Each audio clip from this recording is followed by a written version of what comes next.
అస్సలాము అలైకుం, నమస్తే అండి. ఎలా ఉన్నారు అందరూ? మేము బాగున్నామండి. మీరు బాగుండాలని కోరుకుంటూ ఈరోజు మీకు ఒక చిన్న వీడియో చూపించాలనుకుంటున్నానండి. ఇదిగోండి, మా వారు పండించిన బియ్యం కొత్త బియ్యం అండి, అన్నం చేశానండి.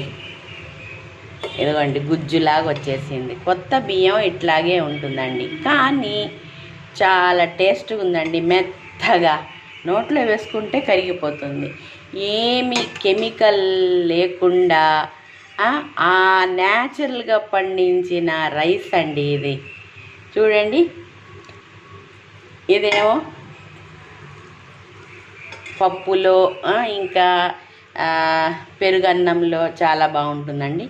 నేనేం చేశానంటే ఐడియాతో ఈరోజు ఈ అన్నంతోనే స్వీట్ కూడా చేద్దామని ఇదిగోండి పొంగల్ చేసేసానండి.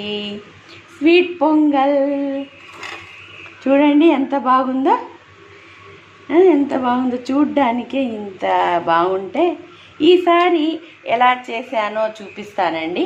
ఇప్పటికీ నేను ఇది వండేసానండి. ఇదిగోండి ఎంత బాగుందో చూడండి, నోరు ఊరిపోతుంది కదండి. ఉంటానండి మరి.